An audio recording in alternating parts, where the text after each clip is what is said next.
सभी सम्मानीय शिक्षक साथियों को मेरा नमस्कार। आज बुनियादी साक्षरता और संख्या ज्ञान हेतु विद्यालय नेतृत्व के कोर्स में आप सभी का स्वागत है। नई शिक्षा नीति में यह अनुशंसा की गई है कि बच्चे 3 वर्ष की आयु से ही शिक्षा की मुख्य धारा से जुड़ें। राष्ट्रीय शिक्षा नीति 2020 में भी इसी 3 से 9 वर्ष की आयु तक के बच्चों को बुनियादी साक्षरता और संख्या ज्ञान का कौशल विकसित करने का प्रावधान किया गया। नीति इस परिकल्पना पर आधारित है कि कक्षा 3 में प्रवेश करने से पूर्व बच्चा पढ़ने लिखने में सक्षम हो।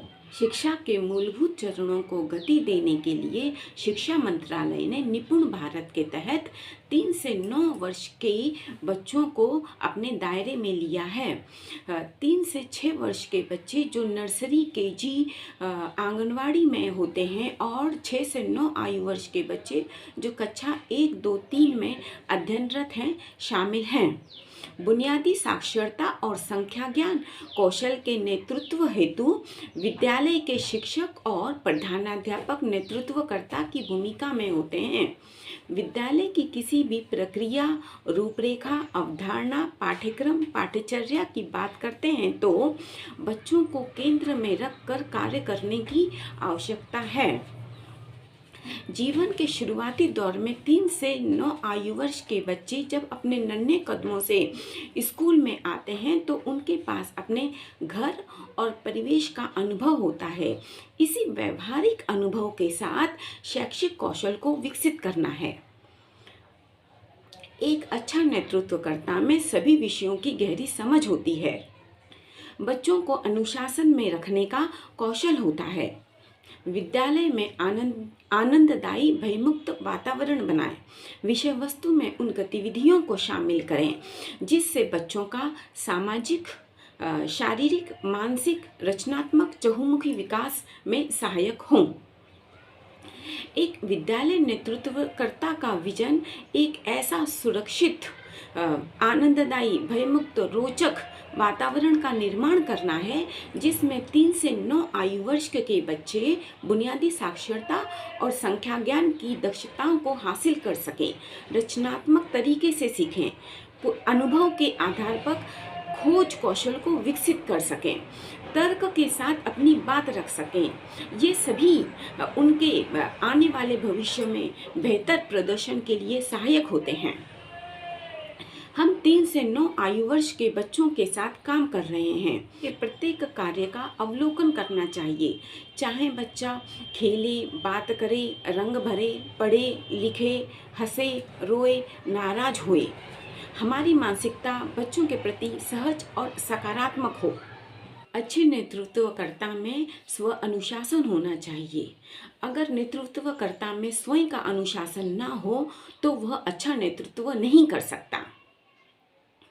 अच्छे नेतृत्वकर्ता को समय का पाबंद होना चाहिए। समय पर आने का व्यवहार। अगर नेतृत्वकर्ता ही समय पर स्कूल नहीं पहुंचेगा तो बच्चे लौट जाएंगे और बच्चे कहेंगे कि स्कूल बंद है और उनके माता पिता कहेंगे कि शिक्षक ही स्कूल में नहीं आते हैं। इसीलिए हमें समय पर स्कूल पहुंचना चाहिए और समय का पाबंद होना अति आवश्यक है। अच्छे नेतृत्वकर्ता बच्चों को जिम्मेदारी दे सकते हैं। कह सकते हैं कि सभी लोग एक एक पेड़ लगाएंगे या हम पेड़ लगा रहे हैं, आप लोगों को उसकी देखभाल करनी है। इससे बच्चों में जागरूकता पैदा होगी कि हमें स्कूल में काम मिलता है। वे अपने पेड़ की देखभाल करने के लिए, उसे पानी देने के लिए समय पर आएंगे। इससे बच्चों का अपने पेड़ के प्रति लगाव होगा, प्रेम बढ़ेगा और उन्हें अपनापन महसूस होगा और बच्चे पेड़ को एक अपना अच्छा प्यारा सा नाम भी दे सकते हैं। जो बच्चे स्कूल में जल्दी आते हैं उन्हें मंच पर प्रार्थना बोलने के लिए आमंत्रित कर सकते हैं। मंच पर प्रार्थना बोलने के लिए भी बच्चे जल्दी स्कूल में आना शुरू कर देते हैं। समय समय पर विद्यालय नेतृत्वकर्ता को अपने विद्यालय में छोटे मोटे आयोजन करना चाहिए और अपनी तरफ से अच्छी सी टॉफ़ी और चॉकलेट बांट सकते हैं। बच्चों में सीखने के प्रति जिज्ञासा पैदा करने के लिए 150 की राशि का खर्च करना हमारे लिए ज़्यादा मायने नहीं रखता है और ये एक महत्वपूर्ण पहल है। इससे बच्चों में शिक्षक के प्रति प्यार, अपनापन और आत्मीयता का भाव बढ़ने लगता है। जब बच्चे स्कूल आते हैं तो शिक्षक बच्चों से वैसा ही व्यवहार करे जैसे शिक्षक अपने घर में अपने बच्चों के साथ करते हैं। अगर बच्चा खराब कपड़े पहन कर आता है तो कह सकते हैं कि कपड़े खराब हैं, साफ धुल कर कपड़े पहन कर आया करो। और अगर बच्चा पढ़ता नहीं है, गुमसुम सा रहता है, तो उससे उसकी समस्या पूछनी चाहिए। कई बार ऐसा होता है कि बच्चे घर में नहीं बात करते हैं लेकिन विद्यालय में शिक्षकों को अपनी समस्या बता देते हैं। वस्तु, खेल, प्रिंट मटेरियल, इन चीज़ों से विद्यालय नेतृत्वकर्ता अपने विद्यालय को इतना आकर्षक और मनमोहक बना सकता है कि बच्चा विद्यालय आने के लिए लालायित रहे, उसे लगे कि हमारा विद्यालय हमें बुला रहा है। अच्छा नेतृत्वकर्ता जो दूसरों से अपेक्षा करता है उस कार्य को वह स्वयं करे। जैसे विद्यालय की सफाई होनी है तो अन्य शिक्षकों से और बच्चों से कहने के बजाय उसे ये चाहिए कि वह वो कार्य स्वयं करें। इससे जब अन्य शिक्षक और छात्र देखेंगे तो उन्हें भी वह कार्य करने के लिए स्वयं प्रेरित होंगे। अच्छे नेतृत्वकर्ता की भाषा आदेशात्मक ना होकर सहयोगात्मक हो। अगर अच्छा नेतृत्वकर्ता आदेशात्मक भाषा का प्रयोग करता है तो यह बात सामने वाले को अच्छी नहीं लगती। बेशक उसके मन में अहम की भावना ना हो, फिर भी सामने वाला उस भाषा को स्वीकार नहीं करेगा और प्रतिक्रिया स्वरूप वो काम तो करेगा लेकिन वो अच्छा काम नहीं करेगा और इससे नेतृत्वकर्ता के प्रति उसके मन में खटास रहेगी। अच्छे नेतृत्वकर्ता को कक्षाओं का अवलोकन स्वयं करना चाहिए। अगर उन्हें लगता है कि किसी शिक्षक की कहीं कोई कमी है तो स्वयं जाकर क्लास में अध्यापन कार्य करवाना चाहिए। इससे बच्चों को लगेगा कि हमारे प्रधानाध्यापक हमें पढ़ाते हैं और अन्य शिक्षकों को लगेगा कि हम बैठे हैं और प्रधानाध्यापक अध्यापन कार्य करवा रहे हैं। इस तरीके से एक अच्छे नेतृत्वकर्ता में अपेक्षात्मक, व्यवहारात्मक और सहयोगात्मक गुणों का होना अति आवश्यक है। अच्छे नेतृत्वकर्ता का व्यवहार बच्चों के प्रति सहयोगात्मक व सकारात्मक हो। अगर बच्चों को डांटते हैं तो नेतृत्वकर्ता को बच्चों को समझाना चाहिए कि हम तुम्हारी भलाई के लिए ही डांटते हैं। गुरु कुम्हार कुंभ शीश हैं, गड़ी गड़ी काढ़े खोट, अंदर हाथ सहार दे, बाहर मारे चोट। अच्छे नेतृत्वकर्ता को प्रत्येक बच्चे की पहचान होना चाहिए। बच्चा कहाँ से आता है, कैसी परिस्थिति से आता है, किस वातावरण से आता है, उसके माता पिता क्या व्यवसाय करते हैं, उसके घर में कितने सदस्य हैं, उसके कितने भाई बहन हैं। क्योंकि एक शिक्षक का दायित्व केवल बच्चों को शिक्षा देना ही नहीं है बल्कि बच्चों का शारीरिक, मानसिक, सामाजिक, रचनात्मक चहुमुखी विकास करने का की समझ भी एक नेतृत्वकर्ता में होनी चाहिए। एक अच्छा नेतृत्वकर्ता को अच्छा वक्ता भी होना चाहिए। अगर वह अच्छा वक्ता नहीं होता है तो उसके अधीनस्थ कार्य करने वाले शिक्षकों को कार्य न करने की भावना जागृत होगी जिससे बच्चों में सीखने के प्रति निरस्ता का भाव पैदा होगा। एक अच्छा वक्ता माहौल में रोचकता, आनंद और उल्लास पैदा करता है और रोचक गतिविधियों से बच्चों में सीखने के प्रति जिज्ञासा पैदा करता है। एक नेतृत्वकर्ता को बच्चों को सिखाने के साथ ही बच्चों की विकास संबंधी आवश्यकताओं को भी समझना चाहिए। हर बच्चा अलग होता है, हर बच्चे की सीखने की अपनी एक गति होती है। कोई बच्चे 1 साल में चलना शुरू कर देते हैं, 2 साल में बोलना शुरू करते हैं और 3 साल में थोड़ा बहुत लिखना भी शुरू कर देते हैं और कुछ बच्चे नहीं कर पाते। ये विशेषताएं उनकी उम्र के साथ बढ़ती हैं। छोटे बच्चे और बड़े बच्चों के कार्य करने की क्षमता में भी अंतर होता है। शिक्षक नेतृत्वकर्ता को इस प्राकृतिक प्रक्रिया को समझना चाहिए और उसके अनुसार ही शैक्षिक गतिविधियां शामिल की जा सकती हैं। जब बच्चों से कहानी और कविता की बात करते हैं तो बच्चों में मानवीय व्यवहार और रिश्तों की समझ बनती है, भावनात्मक बुद्धि का विकास होता है। मनुष्य, जानवर, पेड़ पौधों की बातचीत से वास्तविक दुनिया के अनुभवों से जुड़ते हैं।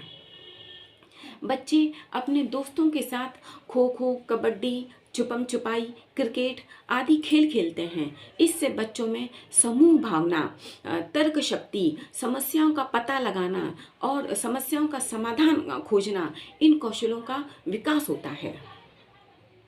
एक नेतृत्वकर्ता को अपने अंदर के बच्चे को सदैव जीवित रखना चाहिए। जब नेतृत्वकर्ता स्वयं को बच्चों के साथ बच्चों की तरह जोड़ते हैं तो रिश्ता अधिक गहरा होता है, आत्मीयता की भावना पैदा होती है। शिक्षक और बच्चे साथ में मिलकर कार्य करते हैं, आनंददायी वातावरण बनता है। अच्छे नेतृत्वकर्ता को बच्चे, पालक, समुदाय के बीच भयमुक्त और आनंददायी अनुकूल वातावरण विकसित करना चाहिए। अच्छा नेतृत्वकर्ता बच्चों के पालकों से संपर्क बनाकर सामाजिक कार्यक्रमों में शामिल हो सकते हैं।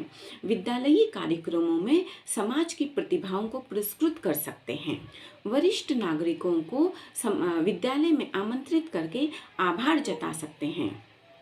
विद्यालयी गतिविधियों में पालक और समुदाय के सदस्यों को शामिल कर सकते हैं। इससे विद्यालय में समाज की सहभागिता बढ़ेगी और समय समय पर पालकों को आमंत्रित कर बच्चों की प्रगति के बारे में अवगत करा सकते हैं।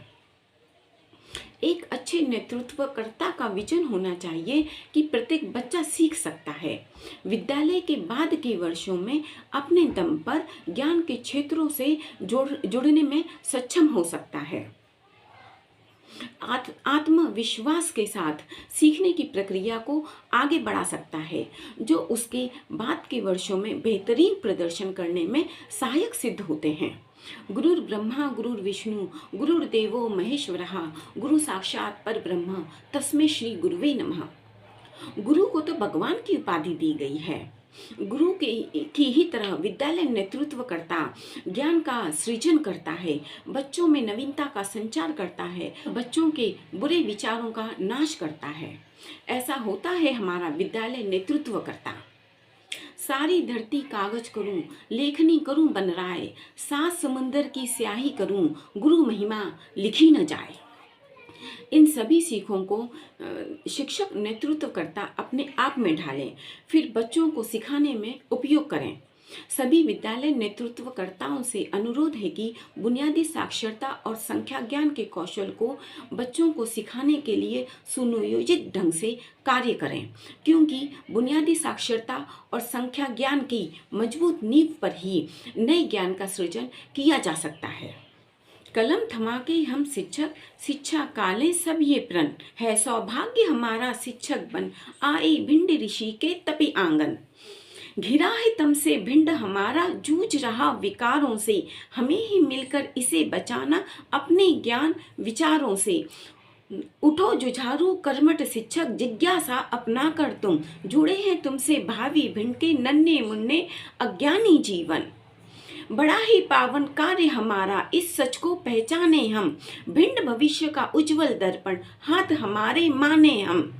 पूर्ण करें कर्तव्य हमारा, हम शिक्षा के रखवाले, अमृत कलश ज्ञान का लेकर अलग जगा दें हम शिक्षक। भिंड के सृजन हार न गवाओ जीवन का इच्छन, कलम थमा के हम शिक्षक, शिक्षा का ले सब ये प्रण। कलम थमा के हम शिक्षक, शिक्षा का ले सब ये प्रण। हम आप सभी विद्यालय नेतृत्वकर्ताओं के उज्जवल भविष्य की कामना करते हैं। धन्यवाद।